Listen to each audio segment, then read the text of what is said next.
રામ રામ મિત્રો, કેમ છો? મજામાં જશો ને? આપણા બ્લોગ વિડીયો જોતા હોય એટલે ઓલરેડી તમે મોજમાં આવી જ જાઓ છો. અત્યારે વાગી ગયા છે બપોરના 3:30 જેવું અને બ્લોગ આપણો સ્ટાર્ટ થઈ રહ્યો છે અટાણે, કેમ કે ફાઇનલી ફ્રી થઈ ગયા, કામકાજ બધું પૂરું થઈ ગયું, નાહી લીધું અને કમ્પ્લીટ થઈ ગયા. અને કાલે સાંજે પણ આપણે બ્લોગ એન્ડ કરી દીધો હતો. એ પછી આપણે ગયા હતા બગીચાનો નાઇટ વ્યૂ જોવા માટે, કારણ કે દિવસે ઉદ્ઘાટન હતું. એ તો આગળના બ્લોગમાં તમે જોઈ જ લીધું, પરંતુ હે ને નાઇટ વ્યૂ મસ્ત ન આવે, કારણ કે લાઇટિંગ ને એવું બધું હતું. તો એટલા માટે ગયા હતા આપણે ક્રિશાને લઈને.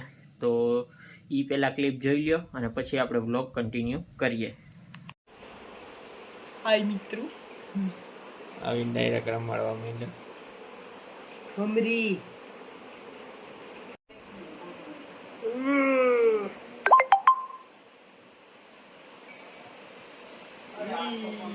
જરૂર બર કરે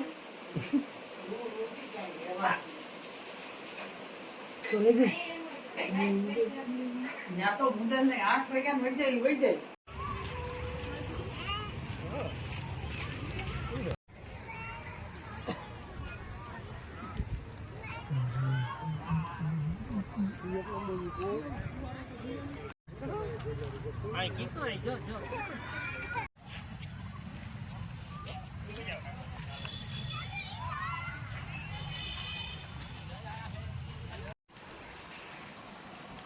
સટણી આમ લઈ મૂક દેતા.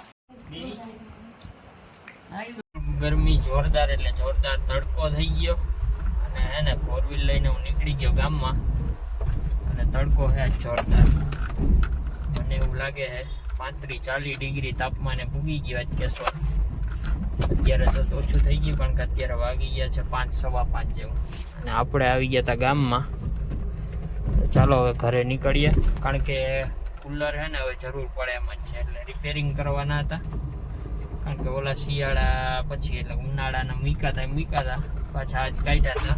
થોડું ઘણું રિપેરિંગ સર્વિસ માગે, સર્વિસ કરાવી નાખીએ એટલે થોડોક પ્રોબ્લેમ ના આવે. હજી તો ઉનાળાની શરૂઆત જ છે, તો એટલો તડકો પડે છે.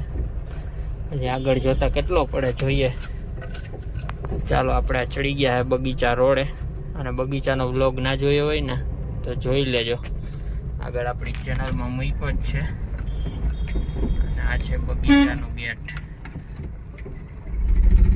લાઇટિંગ ને એવું બધું તો કાઢી નાખ્યું હવે.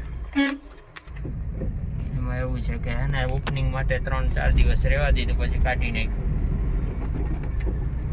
હવે જો બગીચાનો કંઈક લુક અહીંથી આવો આવે છે.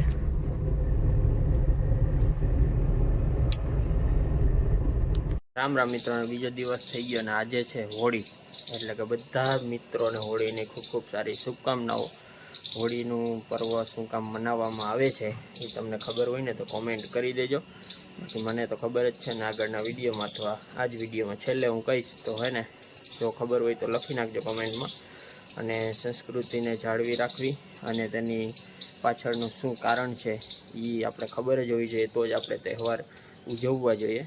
પરંતુ તહેવાર ઉજવીએ તો વધારે મજા આવે અને ઇતિહાસ જાણવાની વધારે મજા આવે. તો કન્ટિન્યુ છે ને બ્લોગમાં બન્યા રહેજો. આપણે તૈયાર થઈ ગયા છે, કારણ કે બપોરે જવાનું છે, પછી બપોર પછી જવાનું છે ને હોળી તો સાંજે જ પ્રગટે, એટલે એ રીતનું 2-3 જગ્યાએ જવાનું છે, તો જોવા મળશે તમને. તો બ્લોગમાં જોતા રહેજો, કન્ટિન્યુ બ્લોગમાં બન્યા રહેજો. તો મળતા રહીએ આપણે. ત્યારે નાસ્તો કરીને દુકાને પહેલાં તો જવાનું છે, તો જઈએ આપણે.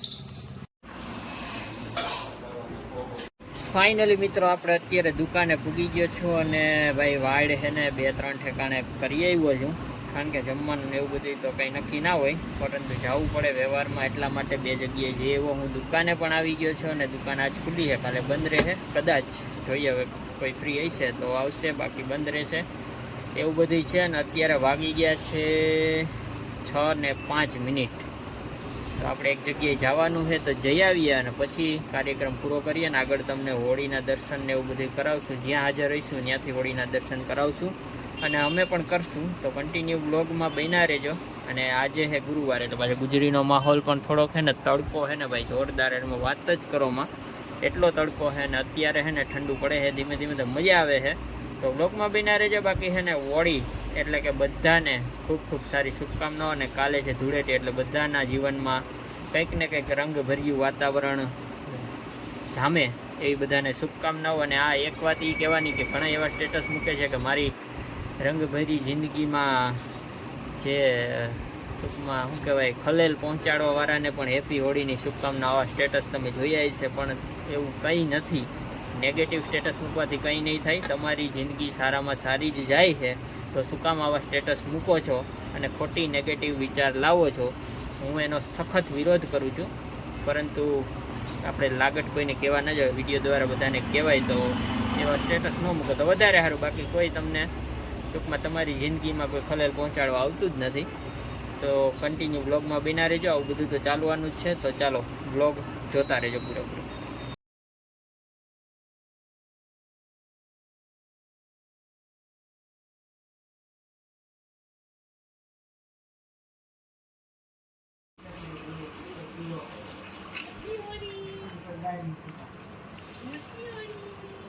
ફાઇનલી મિત્રો આજે છે ને ધૂળેટી થઈ ગઈ છે અને વાગી ગયા 10:02. તો ફાઇનલી આપણે રેડી થઈ ગયા છીએ અને રમવાની તો હોય નહીં આપણે, પણ આપણે જવાનું છે મેળો કરવા.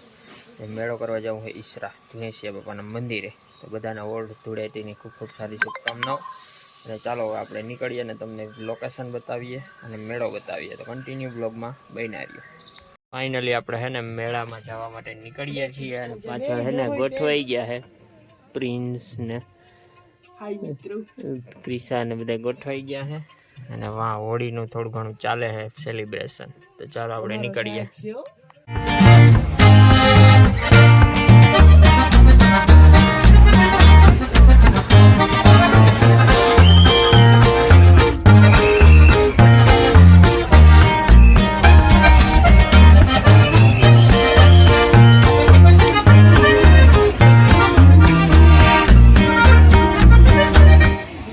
પૂરો કરીને હવે ડાયરેક્ટ આવી ગયા છે આપણે પીપળેશ્વર ધામ. મેરો તો ન દેખાડ્યો કોઈ. દેખાડ્યો ને થોડો ઘણો જ મેળો આપણે દેખાડ્યો છે, કારણ કે ત્યાં ટ્રાફિક જ એટલી હતી ને તડકો જોરદાર છે ભાઈ અત્યારે. તો ચાલો મહાદેવના દર્શન કરી લઈએ પછી જઈએ આગળ. ફાઇનલી આપણે આ બ્લોગને એને પૂરો કરીએ, કારણ કે બહુ લાંબો થઈ જાય ને બહુ 3-4 દિવસથી એના બ્લોગ ચાલુ છે. એટલે હવે આ બ્લોગને પૂરો કરીએ. કે લાઈક શેર અને કમેન્ટ કરવાનું ભૂલતા નહીં. તો મળીએ એક નવા બ્લોગ સાથે. ત્યાં સુધી બધાને જય માતાજી.